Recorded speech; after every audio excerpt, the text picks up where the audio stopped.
Here it is, my Amiga 2000. Got a little update since the last time you guys saw it. You might not recognize it without the giant tower case. I got this nice regular Amiga 2000 case, and if you didn't notice, I also got this awesome giant Sony 20-inch Trinitron CRT computer monitor. This is the best computer monitor that I have, and it works with the Amiga's flicker fixer, so I can use my Amiga with a giant screen, which is awesome. Now, I wasn't sure what kind of video to make for you guys, and I've had a little bit of a creative lull in coming up with ideas. So I decided I would just crank it up and play with it like something I usually would do. So what I'm going to do is I'm going to crank this up. I'll show you guys a couple of the features, and I'll show you this cool sampling program that I've been working on. I don't have the hard drive connected. It doesn't. You guys remember the giant hard drive? It doesn't physically fit into this regular Amiga 2000 case, which is fine. I'm going to get a SCSI compact flash adapter later on, and then I'm going to try to transfer the files over to it. Also, the version of the OS, it's a Workbench 3.1, I believe, on the hard drive. It's kind of corrupt, and I don't have any Workbench 3.1 discs. But what I do have is this Workbench 1.3 disc, which came with my Amiga 500, which actually doesn't work. And I also have DSS 8. This is Digital Sound Studio from Great Value Products. It's a pretty amazing program. It really opened my eyes to some of the capabilities of this machine. So, without further ado, let's fire this baby up. Not quite as impressive without the giant hard drive spinning, but I'm kind of surprised at the OS on this thing just running off of the disk drive. If you guys aren't familiar with the Amiga 2000, it's an 8 megahertz Motorola 68K processor, which is the same thing they put in like a Sega Genesis. This particular one has upgraded RAM. I believe it's chip RAM. I do have a 68040 accelerator card, but it's currently not installed. I'm going to wait until I get some good discs for Amiga Workbench 3.1 and then try to reinstall that. I'm learning about Amigas. This is really the first pretty much fully functional one that I've ever had. Part of this Amiga package is the Digital Sound Studio comes with a small sampler that plugs into the parallel port. It's interesting coming from a music background because you think of a sampler as like a hardware device that does capture and then playback.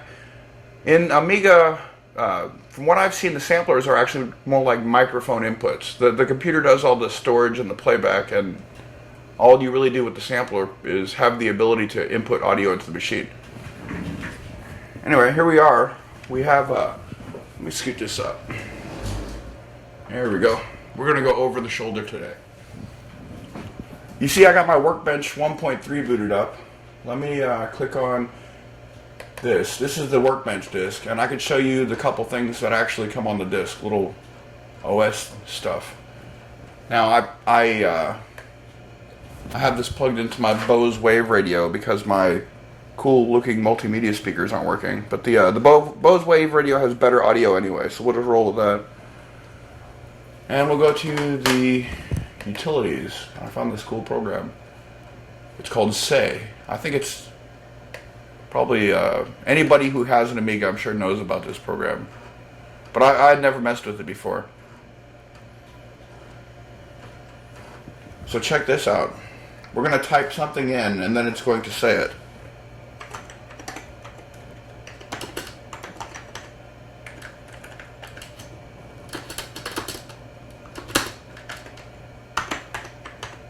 Hello world. Ooh, let's turn that volume up a little bit more. Maybe that's too loud.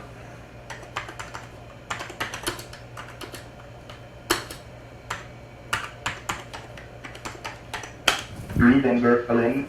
Yeah, nice. Sounds like a robot from an 80s sci-fi movie. All the way.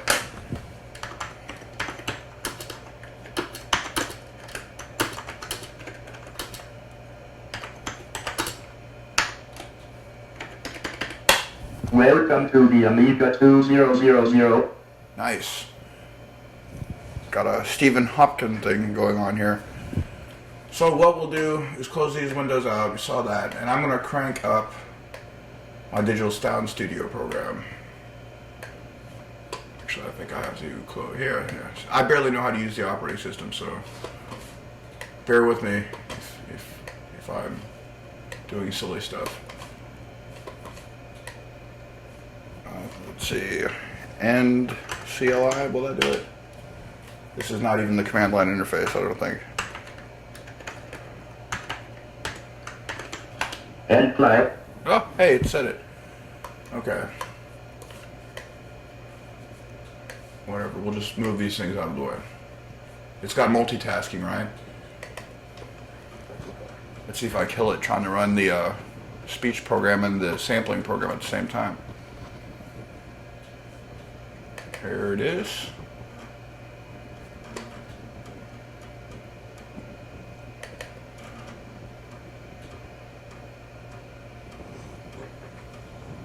Loading, loading, loading. I love those discs. I'd imagine this is a lot better with the hard drive. We'll get there eventually. People.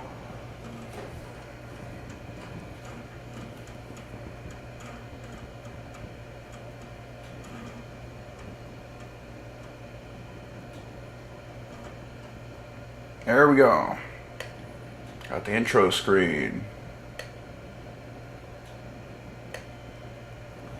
Now what I'll do here is I'll load up the demo first.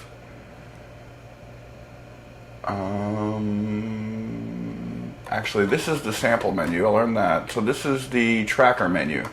So if I load the song from the tracker menu,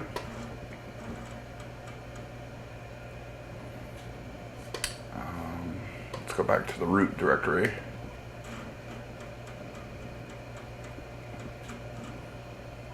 And here's the demo.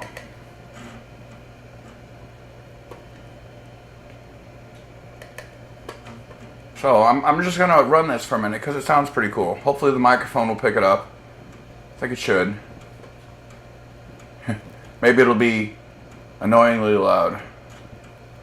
We'll find out. The graphics on this look really cool to me after just coming from the Workbench screen. This is the first time I got to see something more of like a complicated user interface on this computer. And then I was really impressed the first time I played this. So let's just play it.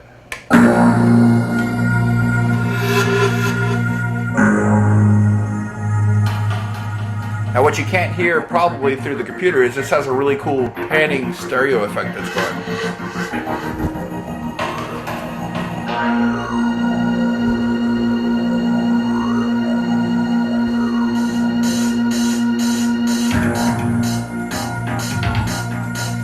Oh yeah, got some dunch going here.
I'm letting this run because it gets to a part in a minute that I think is pretty cool. It's toward the end of the sequence.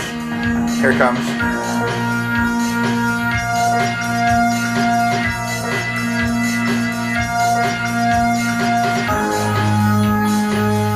This kind of reminds me of the music from the original Descent game for DOS.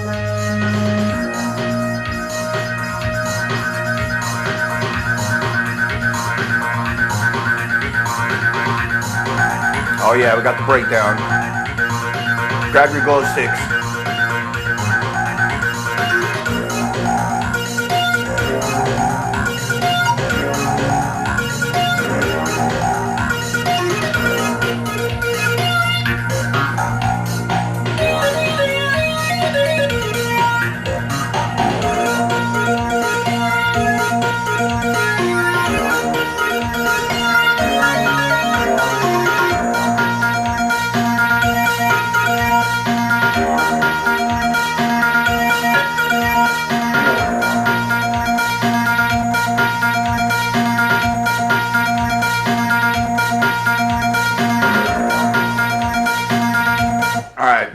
cut it there because the first time I tried listening to this demo, I didn't realize that it is infinitely looped. And I listened to it about 3 times, which is fine because it's kind of cool. I just, was waiting for it to conclude and it never happened. Now, from using this program, I can tell you that this here is the tracker menu. Do not want to quit. This is the tracker menu, and this up here is the sample menu where I can see all the samples that are loaded into memory. And here they are, each instrument. Now if I click on one of these, there's the sample. Check it out. We can play it if we press this button right here. That's a long sample with a loop at the end. And these are the loop points here. Now if you play with this, you can make it do some funny, weird stuff.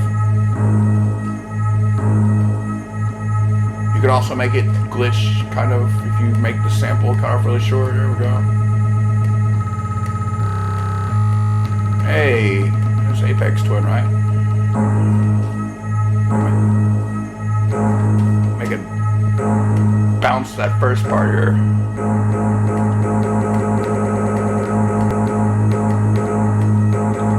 Yeah, you get the point, right? Let's go back here and try a different instrument. Where's some drums? It's cool. It's cool.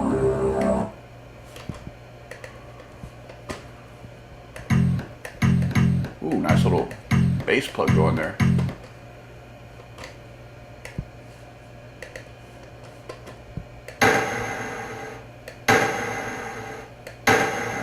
Nice. I could steal one of these here in a minute. Find a bass drum. What is this? Looks cool. Ooh, there's some bass. Yeah, we got that. We're not moving the loop. There's like a snare.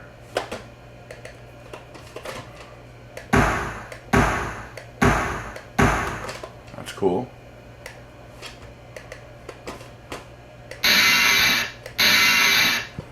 I mean, I think it's cool that the Amiga can show this waveform in such detail. I mean, you can, if you click through here, you can zoom into it, magnify. So it's like zoomed all the way in right there. You can make like much smaller parts. It's interesting because I didn't do anything like this on a computer. What is this? 93? I don't think my 486 could have did anything like this. Let's show you guys the sampling feature, like how you actually put an instrument or a sample into this, because I thought that was pretty amazing too. Now, we all know that YouTube frowns on sampling things, so instead of sampling like a clip from a TV show or a Christopher Walken movie like I did the other day by myself, I'm gonna attempt to make a sample with my little chord monotron delay. If you don't know what this is like the most fun you can have for 50 bucks. Did a couple little videos of it. It's a miniature analog synthesizer. It makes some really weird like space noises. I don't know how well the microphone is picking that up. It'll be a lot louder in a minute when I plug it into the amplifier. Set to standby. Alright, so what I'm going to do is plug this thing into the sampler. I got a cable. The sampler has a stereo input on the back, and that's what I have this attached to.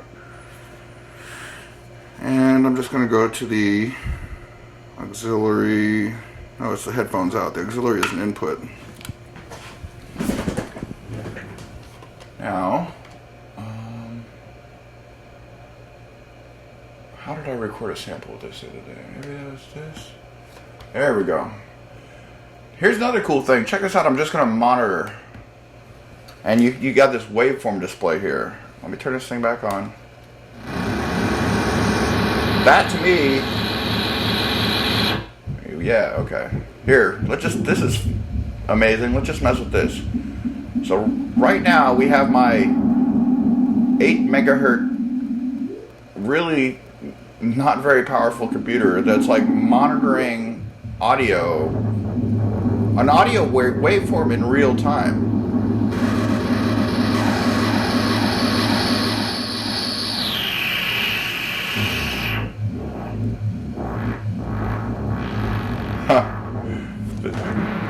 This thing is a blast to play with, by the way.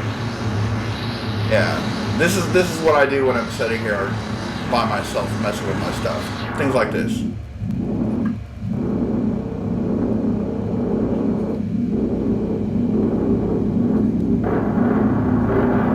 I don't know if the microphone is picking up this like low frequency oscillation that's going on, but it's kind of creepy. It sounds very like eerie science fiction.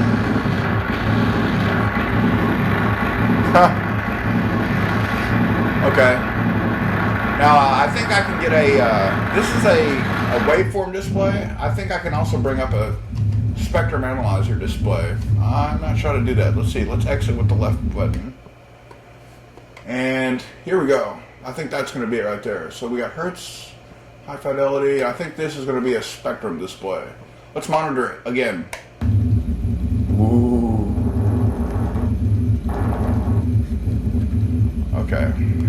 Let's make some higher frequency noises here.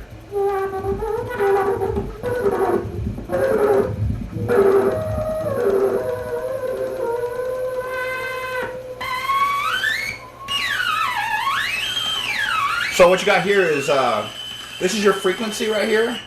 So 3,620 hertz, and then we scroll down the keyboard, which gets towards like 90 hertz, like a lower sound at this audio level. Just basically you're taking the frequency up.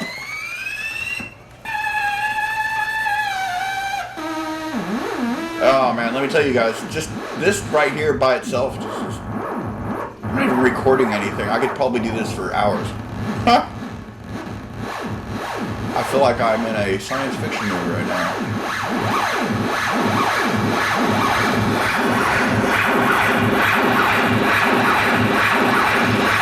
Okay. Let's make a sample. Well, I'm going to use something a little bit clean.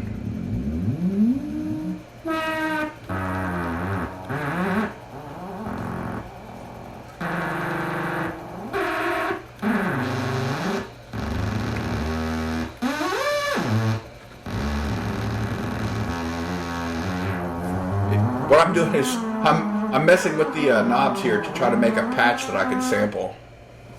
What did I do? Okay, I must have pressed a button.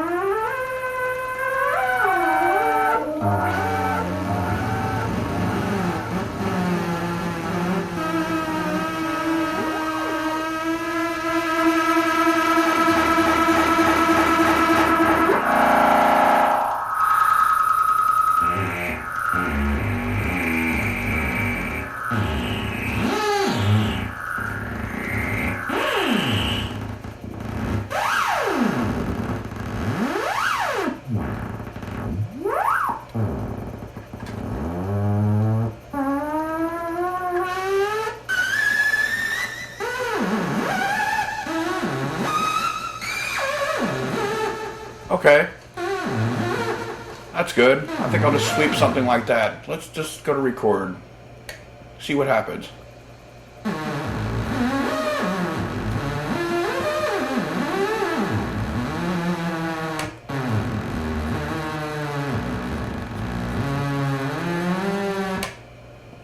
Name for this sample. Let's call it chord. Why not? Let's see what we got. So what I'm going to do is exit out of the sampling screen here, go back to the sample screen, and this will play the sample that I just recorded. If I press this button right here.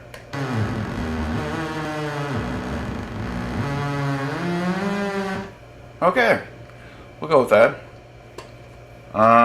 So let's go down to the tracker screen.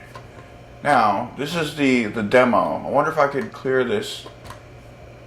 I wonder if I can clear this out. Let's see. Erase. Oh, now what am I going to do? I don't want to erase the samples. I just want to get rid of the song. So how do I do that? I think I should just guess. Delete. No. We don't want to delete any files. Let's erase. erase track was what I'd like to do, really. Let's see, can I? Will not let me do that on the demo, though. Whatever, we'll just try it all. Let's see, did that do what I wanted it to do? Nope. I've wiped all the samples and the tracker. Which is fine, I guess. We'll just sample another thing and see how that goes. So let's... I still got this set up. Let's monitor it for a minute.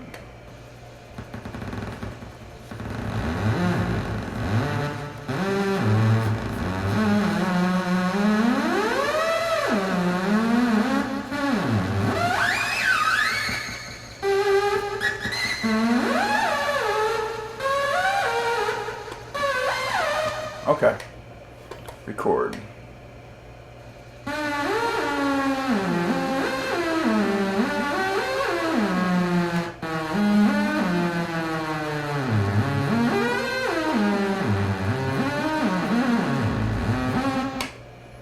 Isn't that cool how the screen goes blank because it's using all of the CPU power to record that little bit of audio? Let's call this Korg again. Okay. So now, I think there it is. Let's see what we got.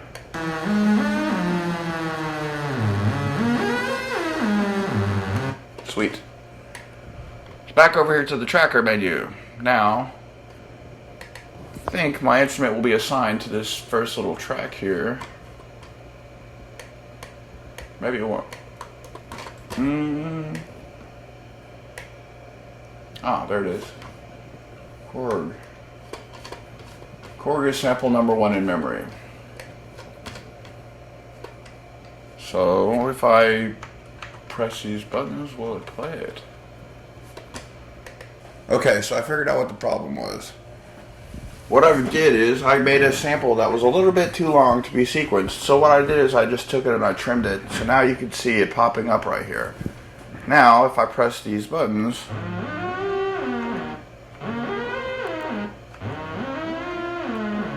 you'll see the note here.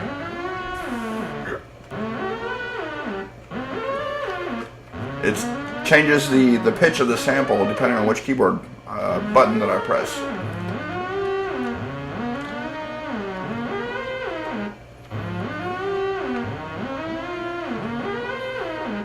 And then this was, there's 2 positions on this. It's the high octave and the low octave. So if I press the lower end of this, it'll play lower frequency stuff. But if I press the higher end,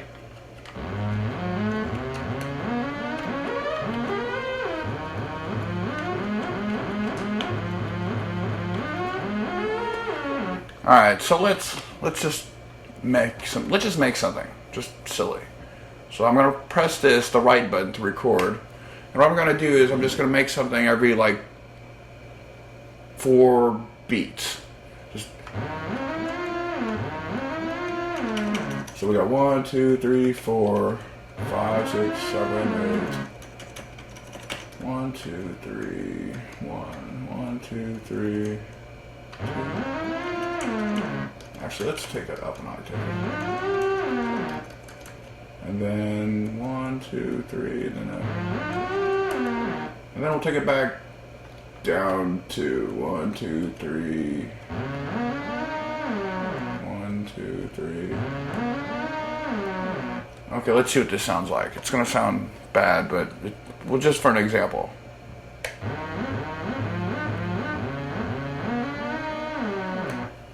There you go. Basic dungeon. So let's stretch it out a little bit. Get rid of these, every other one, and then we'll go. I wish there was. Actually, I can't say that. I don't really know how to use this software all the way, so this is noodling.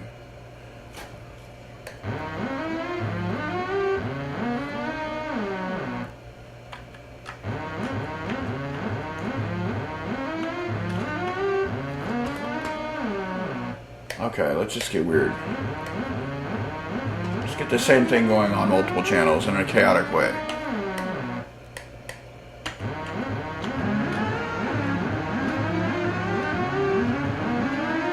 make abstract space noise. If I was trying harder, I'd get a bass beat and make something, but I'm not really trying hard tonight. I'm just having fun. Let's octave shift.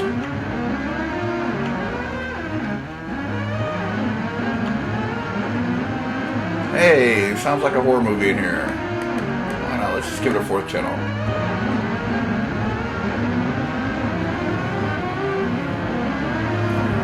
Yeah, you like that, right?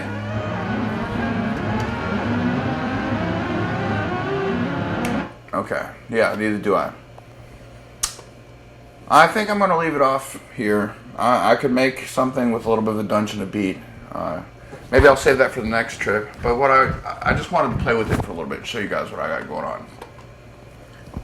This is a really cool program. I'll demo it again here in the future. But I hope you guys enjoyed this.